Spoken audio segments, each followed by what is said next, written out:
Hello दोस्तों, मैं प्रशांत और आज के इस वीडियो में मैं आपको 50% ट्रेडिंग रूल बताने जा रहा हूं। और इस रूल के बेसिस पे अगर आप ट्रेडिंग सेटअप या स्ट्रेटजी बनाते हो तो सबसे खासियत क्या है कि यहाँ पे आप 99% का एक्यूरेसी अचीव कर सकते हो। तो चलिए बिना टाइम वेस्ट किए हुए मैं आपको ये ट्रेड सेटअप एक्सप्लेन करता हूँ 50% ट्रेडिंग रूल। तो सबसे पहले मार्केट पे हमें यहाँ पे क्या चाहिए, एक फॉल चाहिए। इस तरीके का एक बिग फॉल हमें मार्केट में चाहिए। इस बिग फॉल के बाद मार्केट में हमें एक रिवर्सल चाहिए। तो मार्केट में इस तरीके का हमें एक रिवर्सल चाहिए। अब ये रिवर्सल कहां तक होना चाहिए? तो मार्केट जितना फॉल किया है इसका 50% निकालिए। फॉर एग्जांपल हमने यहां पे लिया है, ये इसका 50% हो गया, ये हो गया अपर 50% और ये हो गया आपका लोअर 50%। तो मार्केट में जो अपसाइड मूव चाहिए, जो रिबाउंड चाहिए, वो इसके 50% तक होना जरूरी है। पहला कंडीशन और पहला रूल 50% ट्रेडिंग रूल का, जितना फॉल आया उसका 50% हमें रिबाउंड चाहिए। उसके बाद फिर से यहाँ पे हमें एक फॉल चाहिए और ये फॉल कितना होना चाहिए? मार्केट जितना अपसाइड मूव दिखाया इसका अब आपको 50% निकालना। फॉर एग्जांपल इसका 50% लगभग आपका इस लेवल के आसपास हो गया, ये हो गया इस अपसाइड मूव का अपर 50% और ये हो गया लोअर 50%। तो यहां तक हमें फॉल चाहिए। तो फिर से समझिए, मार्केट जितना डाउनसाइड मूव दिखाया है उसका 50% अपसाइड मूव हमें चाहिए और जितना अपसाइड मूव दिखाया है उसका 50% हमें डाउनसाइड मूव चाहिए। और हमारे ट्रेड सेटअप या ट्रेडिंग रूल का हार्ड क्या यानी कोर क्या है, ये चाहिए। ये 50% अगर आपको डाउनफॉल मूव मिल गया, दैट मीन्स टू यहाँ पे आपने 99% एक्यूरेसी वाला ट्रेड सेटअप अनलॉक कर लिया। तो चलिए इस ट्रेड सेटअप को और डिटेल से समझते हैं। तो 50% रूल वाला ट्रेड सेटअप तो मैंने आपको एक्सप्लेन कर दिया, लेकिन इस ट्रेड सेटअप में अभी भी बहुत कुछ जानने के लिए। सबसे पहले इस ट्रेड सेटअप के पीछे का कॉन्सेप्ट क्या है, यानी सीधे आपको मेरी बातों पे यकीन नहीं करना, मेरी या किसी भी बातों पे यकीन मत कीजिए, पहले खुद से जानिए समझिए उसके बाद यकीन कीजिए। तो इस ट्रेड सेटअप के पीछे का कॉन्सेप्ट क्या है ये मैं आपको एक्सप्लेन करूंगा। और कोई भी ट्रेड सेटअप बनाने के लिए 3 चीजें सबसे इंपॉर्टेंट होती है, entry, stop loss and target.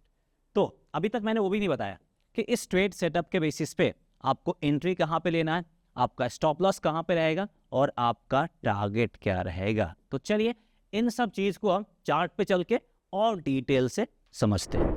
तो यहाँ पे अब हम आ गए रियल चार्ट पे। ये हमने HDFC बैंक के डेली चार्ट को ओपन करा है। अब यहाँ पे देखिए, सबसे पहला रूल, मार्केट में हमें फॉल चाहिए। मार्केट ने हमें फॉल दिया, इस फॉल के बाद हमें चाहिए upside move. Upside move market ने यहाँ पे हमें दिया, जितना फॉल आया उसका 50% के करीब का अपसाइड मूव होना चाहिए। तो जितना फॉल आया अगर आप देखेंगे तो ऑलमोस्ट 50% के करीब है। ठीक है, तीसरा रूल क्या है कि जितना अपसाइड मूव आया है उसका 50% निकालना। फॉर एग्जांपल इसका अगर आप 50% निकालेंगे तो इस लेवल के आसपास होगा, ये हो गया आपका अपर 50% और ये ऑलमोस्ट हो गया आपका लोअर 50%। तो उसी के आसपास मार्केट में फिर से ये डाउनफॉल मूव आया। और मैंने क्या बताया था, हमारा कोर ऑफ द स्ट्रैटेजी यानी हार्ट ऑफ द स्ट्रैटेजी क्या है, ये वाला डाउनसाइड मूव। और ये वाला डाउनसाइड मूव मिल गया है, दैट मीन्स टू हमने क्या कर लिया है, 99% एक्यूरेसी वाला ट्रेड सेटअप अनलॉक कर लिया। ठीक है, अब इसके बेसिस पे एंट्री, टारगेट, स्टॉप लॉस मैं आपको बताऊं, लेकिन उससे पहले इसके पीछे का कॉन्सेप्ट समझना है आपको कि यहाँ पे क्या हुआ। तो सबसे पहले मार्केट में क्या है, फॉल हुआ है, दैट मीन्स टू मार्केट में एक हमें डाउन ट्रेंड देखने को मिल रहा है। दैट मीन्स टू मार्केट में यहाँ पे सेलर्स आ गए। और इस चीज को ध्यान से समझिएगा, ये स्ट्रैटेजी आपको कोई भी नहीं बताएगा। इसके बेसिस पे ट्रेड बहुत सारे लोग करते हैं लेकिन कोई नहीं बताएगा। और यहाँ पे बिग प्लेयर्स को भी हम इंट्रोड्यूस करेंगे, बिग प्लेयर्स भी इसी स्ट्रैटेजी को बहुत हद तक फॉलो करते हैं। सब कुछ आपको क्लैरिटी के साथ पता चल जाएगा, बस आपको एक एक करके सब कुछ को समझना है। क्योंकि यहाँ पे मैं आपको सिर्फ रेडीमेड स्ट्रैटेजी नहीं बता रहा हूँ, रेडीमेड स्ट्रैटेजी के पीछे का कॉन्सेप्ट बता रहा हूँ। और यही कॉन्सेप्ट बताएगा कि इस स्ट्रैटेजी में कितना दम है, स्ट्रैटेजी के पीछे का कितना कॉन्सेप्ट है। इसलिए इस तरह का जो नया स्ट्रैटेजी हम आपके साथ शेयर कर रहे हैं, इसको ध्यान से समझिएगा और इसको आप अपने फ्रेंड के साथ भी शेयर कर सकते हैं ताकि वो भी एक बेहतरीन ज़्यादा एक्यूरेसी वाला ट्रेड सेटअप एग्जीक्यूट कर सके। तो सबसे पहले क्या हमने बताया, मार्केट में एक डाउन ट्रेंड है और मार्केट में एक सेलर्स हावी है, यहाँ पे सेलर्स हावी। उसके बाद क्या हुआ, मार्केट में रिवर्सल आया और यहाँ पे मार्केट में कौन हावी हो गए, बायर्स मार्केट में हावी हो गए। उसके बाद फिर यहाँ पे मार्केट में फॉल आया और मार्केट में यहाँ पे सेलर्स हावी हो गए। अब यहाँ पे कुछ लोग कॉन्ट्राडिक्ट कर सकते हैं कि सर ये जो फॉल आया इसके पीछे का सेलर्स रीजन नहीं है। मुझे पता है कि इसके पीछे का सेलर्स रीजन नहीं हो सकता, क्योंकि मार्केट में जब फॉल आता है क्या रीजन हो सकता है, बायर्स अगर मार्केट से एग्जिट करते हैं उसके कारण से भी छोटा सा फॉल आ सकता है, कॉल राइटिंग होता है उसके कारण से मार्केट में छोटा सा फॉल आ सकता है और सेलर्स के कारण से तो मार्केट में आता ही है। तो यहाँ पे हम सिंप्लीफाई करने के लिए हम ये ले रहे हैं कि इस सेलर्स के कारण ही मार्केट में यहाँ पे फॉल आया। समझ में आ गया? ठीक है, कमेंट में उल्टा सीधा जवाब मत देना कि सर आपने कुछ और एक्सप्लेन कर दिया। तो पहले ही मैंने बता दिया कि मुझे पता है, बस आप लोगों के सिंप्लीफिकेशन के लिए मैंने ये चीज़ करा था। तो देखिए छोटा सा फॉल आया मार्केट में, अब यहाँ पे सेलर्स मार्केट में फिर से हावी हो गए।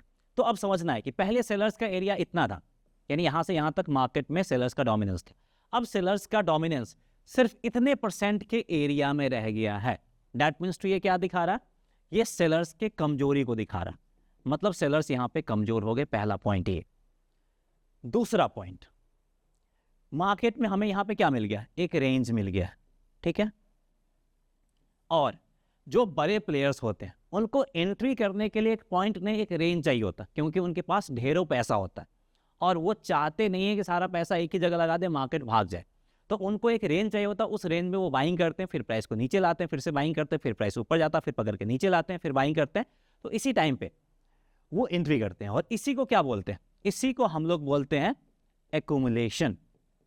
तो यहाँ पे क्या बन गया, यहाँ पे मार्केट में आपका एक एक्यूमुलेशन जोन बन गया और इसी एक्यूमुलेशन जोन में किसका एंट्री हो रहा है, बिग प्लेयर्स का। बिग प्लेयर्स इसी तरह के एक्यूमुलेशन जोन के तलाश में रहते हैं। अब यहाँ पे एक और चीज समझना है कि ये अपसाइड मूव को भी वैलिडेट कर रहा है, अपसाइड मूव में पोटेंशियल और स्ट्रेंथ है उसको भी वैलिडेट कर रहा है।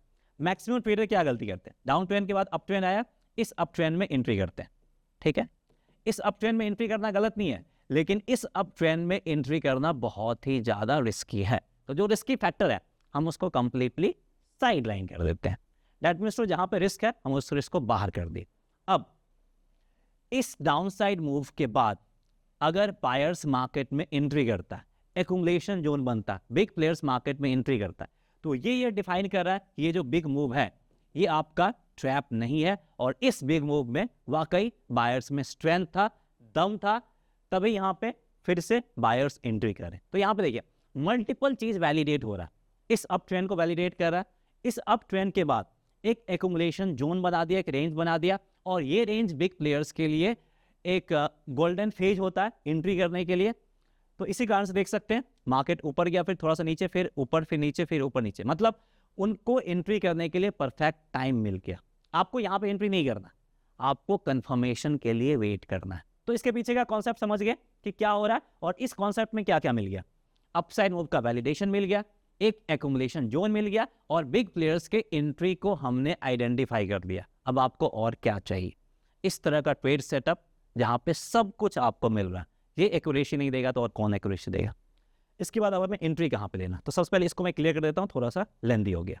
तो देखिए जैसे ये जो पॉइंट बना है, ठीक है, ये हमारा एक्यूमुलेशन जोन बन गया, इस पॉइंट के ऊपर जाते ही हम एंट्री लेंगे। सवाल उठ रहा होगा आपके मन में, क्यों एंट्री लेंगे? तो इस पॉइंट के ऊपर जाते ही मल्टीपल चीजें कंफर्म होती है। सबसे पहला क्या कंफर्म करता है कि मार्केट में ब्रेकआउट आया है। क्यों ब्रेकआउट आया? क्योंकि ब्रेकआउट से पहले एक्यूमुलेशन जोन था, एक्यूमुलेशन जोन के बाद मार्केट में ब्रेकआउट आया। दूसरा ये क्या करता है, बिग प्लेयर्स का जो एंट्री कर रहे थे, बिग प्लेयर्स का एंट्री फिनिश हो गया, मतलब अब वो मार्केट को ड्रैग करके नीचे नहीं लाएंगे, जिसके कारण से उनको और पैसा लगाना, तो उनको जितना पैसा लगाना था वो लगा चुके हैं, जिस कारण से ब्रेकआउट आया है और इस अपसाइड मूव का वैलिडेशन तो मिल ही गया।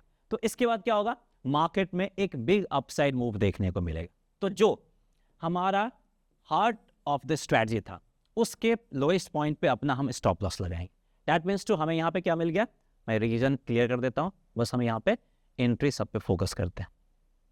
तो हमें यहाँ पे एक क्लियर कट एंट्री मिल गया, एंट्री के बाद एक स्टॉप लॉस मिल गया, और इसके बाद हम एक बिग टारगेट के लिए जाएंगे। दैट मीन्स तो जहाँ से डाउन ट्रेंड स्टार्ट हुआ था हम इस टारगेट के लिए जाएंगे। ये हमारा बन जाएगा आपका टारगेट 1, और इसके बाद आप ट्रेलिंग स्टॉप लॉस का जो कॉन्सेप्ट है उसके जरिए अपने टारगेट को और इंक्रीज कर सकते हैं, या फिर जहां पे भी आपका मन करे प्रॉफिट बुक कर सकते हैं। तो अब आपको एक चीज और समझना है कि इस स्ट्रेटजी का हमने नाम 50% ट्रेडिंग रूल या फिर 50% ट्रेडिंग स्ट्रेटजी हमने क्यों रखा है?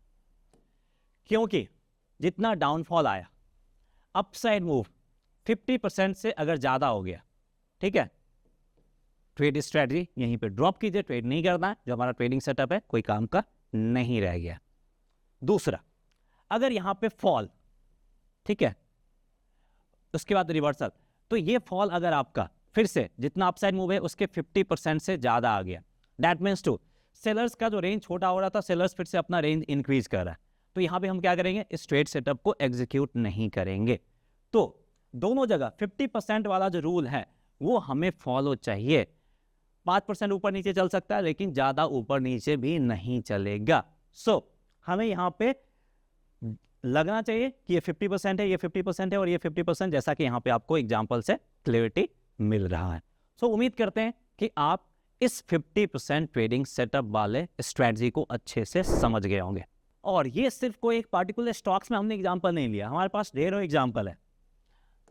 TCS में है, लार्ज कैप आप देख सकते हैं, JSW स्टील है, SI एम्फेसिस है, तो किसी में भी आप देख सकते हैं। और ऐसा आप ढेरों एग्जांपल खोज सकते हैं, कमेंट कीजिएगा, मैं आपको डेली इस तरह के 1-2 स्टॉक्स में आपको बता सकता हूं जो कि इस क्राइटेरिया को फुलफिल करता है। और इसमें आपको एक्यूरेसी मिलेगा ही मिलेगा, क्योंकि हमने मल्टीपल जगह पे फिल्टर करा है, सारा कॉन्सेप्ट मैंने आपको एक्सप्लेन करा है। एक बार में समझ में नहीं आता, दोबारा आप वीडियो को देखिए और अपने फ्रेंड या फिर रिलेटिव के साथ इसको जरूर शेयर कीजिए, क्योंकि इस तरह की स्ट्रैटेजी मार्केट में आपके साथ कोई और शेयर नहीं करेगा।